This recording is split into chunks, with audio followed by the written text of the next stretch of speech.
El día de ayer, el presidente de la República cumplió 3 años al frente en su mandato del país. 3 años que han estado marcados por crisis políticas, económicas y agravadas con esta pandemia del COVID-19. Para entender lo que ha sido el informe entregado desde el plano económico financiero al país, hemos invitado al economista Mauricio Pozo, quien es exministro de Finanzas, a quien le damos la más cordial bienvenida. Muchísimas gracias por acompañarnos en este espacio de la W. Eh, bueno, efectivamente hubo el discurso del presidente de la República, el discurso no tuvo nada de información nueva, digamos, Ujú. respecto de lo que ya se conocía. Sin embargo, creo que vale la pena rescatar, en primer lugar, dentro de las prioridades que él anunció para este último año de gobierno, eh, mencionó el tema de la dolarización para fortalecerla y para, de alguna manera, mantener vigente su operación en el Ecuador. Y esto me parece que es un mensaje positivo. Obviamente, el cómo se va a producir esto es importante que se lo vaya aclarando poco a poco, pero de todas maneras creo que ese anuncio no fue algo que vaya o sigue siendo en la dirección correcta. Hay una realidad que no hay cómo ocultar. La situación del país es una situación muy difícil, muy crítica, diría yo. Lo que se ha mencionado, y estoy de acuerdo, como la peor crisis que hemos tenido en toda la historia económica del Ecuador, se traduce en que este año 2020 vamos a tener una contracción económica que puede llegar al 10% del PIB sin mayor problema, es la más grande que se ha producido. Y asimismo, pues los efectos de la pandemia en términos de empresas que cierran y personas que pierden su empleo. En esa línea, me parece que lo que anunció el presidente, si lo vinculamos con las decisiones de la última semana, yo podría decir que se han dado los pasos en la dirección correcta, pero eso no quiere decir que no haya que de alguna manera completar el esquema, ampliar a otras decisiones que creo que faltan, y asimismo decir que como ha habido en el pasado algunos otros anuncios que en la práctica no se han convertido en realidad, ha habido mucha distancia entre el anuncio y la realidad. Uno se vuelve un poco escéptico y en ese sentido esperemos que lo que se dijo se vaya concretando en la práctica. Pero en general, esa es mi lectura. Creo que como crítica tal vez decir que no hubo un reconocimiento de los errores cometidos, que los hay y muchos. No quisiera cambiarme del ámbito económico a otros, como el tema de la propia corrupción, pero en todo caso creo que el presidente en esta ocasión, no sé si sea percepción mía, pero le vi como con más fuerza de ocasiones anteriores. Economista Pozo, ¿cree usted que el mensaje del día de ayer, 24 de mayo, estuvo enfocado quizás a llegar a todo ese público internacional que ha venido criticando fuertemente al país por el manejo de la pandemia, traer algo de tranquilidad de dónde están nuestras prioridades? Yo creo que sí, porque puso el tema de la salud como la prioridad para ser atendida durante este periodo, el tema de la alimentación, que obviamente es una prioridad, sobre todo de los sectores más afectados y que viven del día a día y han estado confinados por este proceso. Los números van a hablar por sí solos del momento en que podamos nosotros demostrar como país que hemos logrado de alguna manera administrar la crisis, sin decir que eso signifique que estamos bien. Creo que va a ser una señal al mundo mucho más clara que un discurso con las intenciones o las políticas que está adoptando el gobierno. Así que yo creo que esto va a ser un tema que se va a ir sintiendo poco a poco con el transcurrir de los días, conforme se vayan dando las cosas como espera el gobierno y como lo anunció en la cadena nacional. Economista, quisiera también obtener de usted un análisis de lo que ha sido el mensaje anterior del presidente de la República con las medidas. La anterior ocasión que tuvimos la oportunidad de tenerlo acá en la W, Usted nos regalaba un análisis sobre la ley de apoyo humanitario. Días después, el presidente anunció nuevas medidas. Con todo lo que se está barajando y se trata de direccionar en el plano económico-financiero del Estado, ¿es suficiente para tratar de empezar a aliviar y mejorar la situación del país? ¿O aún tenemos un grave riesgo quizás de no cumplir con las acreencias que tenemos por delante? Bueno, esto hay que verlo, yo creo, en un espectro un poco más amplio. En primer lugar, es necesario que se adopten decisiones para poder administrar la crisis, para poder tener una opción de recuperación económica posterior. Yo creo que las dos leyes que se aprobaron van en esa dirección. En el caso de la ley de apoyo humanitario, fue una ley que, recordemos, entró con un pedido de contribuciones a empresas y personas. Esto a la final no prosperó, inclusive por el retiro de esos artículos por parte del propio gobierno. Pero pasó un tema fundamental que es el asunto del acuerdo entre las partes, que no es más que tratar de adaptar la coyuntura que está viviendo el país a las realidades. Lo que se ha dicho de que los hechos han sobrepasado las normas, yo creo que es bastante cercano a la verdad.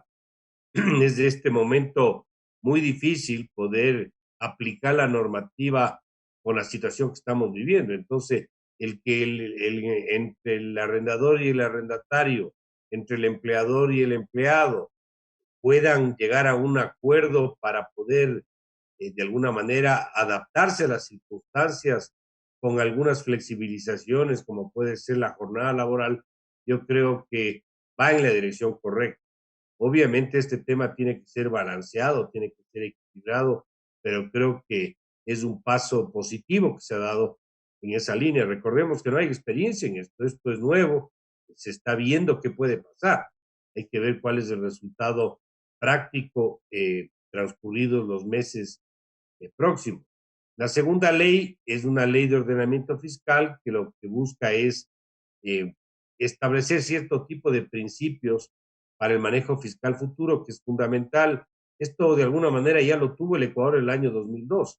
En aquella época la ley de responsabilidad fiscal, que se estableció en esa época principios de equilibrio fiscal, fondos de ahorro, metas de endeudamiento, etcétera.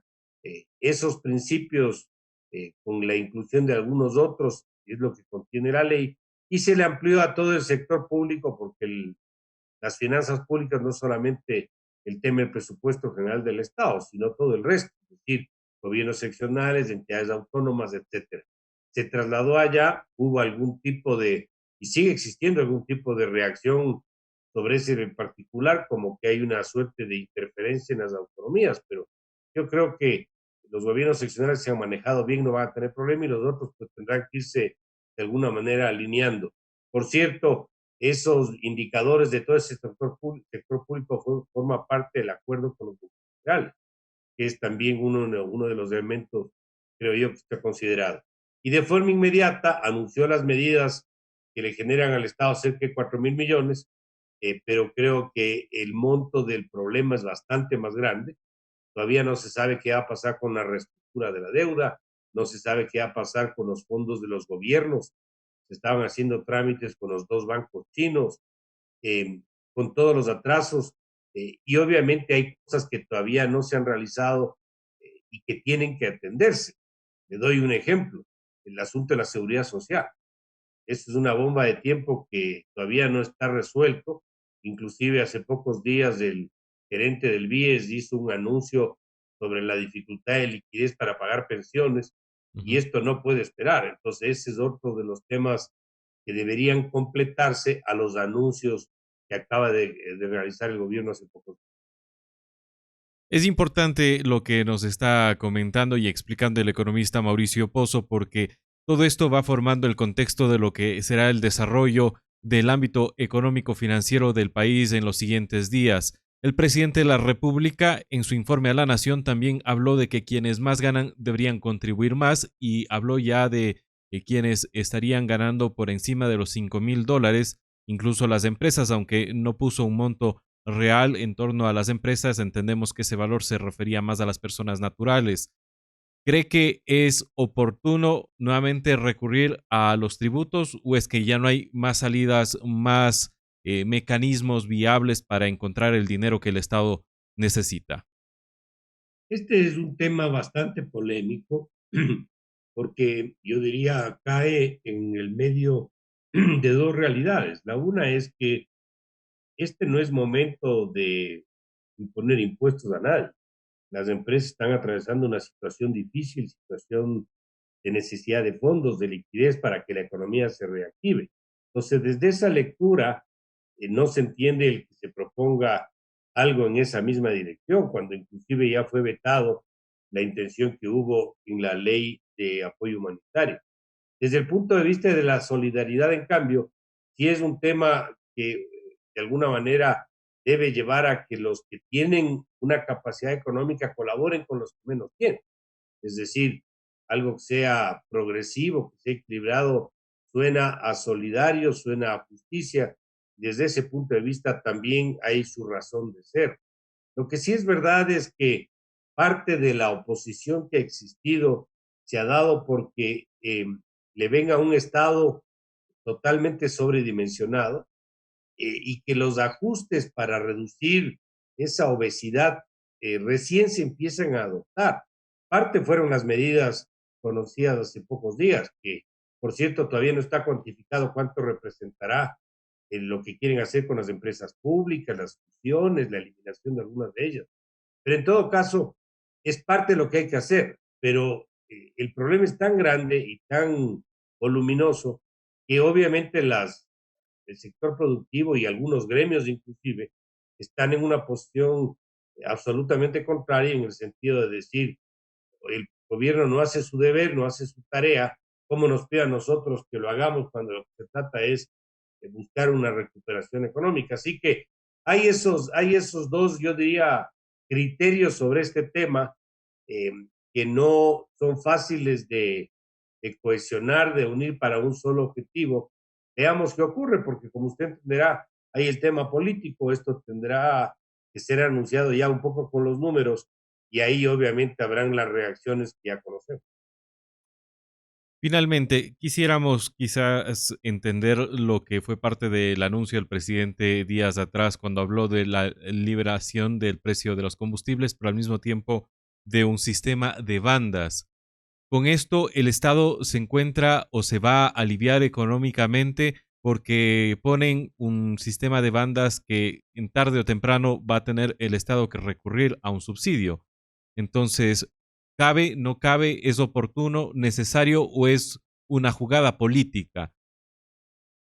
Bueno, yo creo que esto debió haberse adoptado hace bastante tiempo atrás. Yo diría, la gran mayoría de anuncios debieron habérselos hecho mucho tiempo atrás. Se han demorado para eso. Pero bueno, en todo caso es mejor tarde que nunca. Creo que hay que ver eso en dos ópticas o con dos temas de fondo. El primero es que es improcedente, ineficiente, no es apropiado, no es técnico el que el presupuesto del Estado esté con un ingreso atado a una variable que no controla. Ujú. El precio del petróleo fluctúa en los mercados. Ecuador es un actor marginal, no incide en el precio, y eso significa pues que eso le produce vulnerabilidad a las finanzas, porque está atado a lo que pase con el precio del petróleo, puede subir o puede bajar. En ese sentido, el que nosotros tengamos un sistema donde el precio pueda fluctuar en una ruta de comportamiento, con un techo y un piso, que es las bandas que han sido anunciadas. Por cierto, revisadas su trayectoria cada mes, porque eso es lo que van a hacer, le da una menor dependencia al vaivén de los precios internacionales. Si el precio del petróleo sube una proporción más alta de lo que la banda estableció, ahí entraría a regir algún tipo de apoyo para sectores que no deban tener el impacto de esta situación. Por decirle, focalización del transporte público, para que no haya impactos en ese sector. Es decir, reemplazar de alguna manera, cuando ese fenómeno se produzca, un reemplazo al precio, que no tiene sentido por las razones que se conoce, protege a los que no debe proteger, genera distorsiones, produce contrabando, etcétera, por un subsidio, llamemos así, o un apoyo estatal a un sector. En este caso, el transporte público puede ser transporte artesanal, perdón, de carga, puede ser pesca artesanal o alguna otra actividad. Entonces, este es un primer tema. Y el segundo, igual o más importante, es que quitemos el monopolio estatal en la importación de derivados. El derivado se produce en el Ecuador, pero no es suficiente. Por lo tanto, nosotros importamos la mayoría del derivado. Los derivados son las gasolinas, el gas, etcétera. Entonces, ¿eso qué significa? Que si nosotros le quitamos el monopolio estatal a lo que se ha venido haciendo y se le entrega al mercado privado que lo haga, el Estado se va a beneficiar porque ya no va a importar y el privado va a importar y por lo tanto el Estado va a dejar de gastar los más de 2.000 millones que le cuesta anualmente este concepto. Y además, eso va a contribuir para que toda la corrupción que ha estado detrás de la importación de derivados también pierda piso y pierda fuerza por la razón que acabo de decir. Muchísimas gracias por su análisis, economista Mauricio Pozo. Usted como exministro de Finanzas nos ha ayudado luego de que se ha conocido el informe de los 3 primeros años del mandato del presidente Lenín Moreno, abocados a lo que serán los 12 últimos meses. Muchísimas gracias. A usted muy amable, muchas gracias.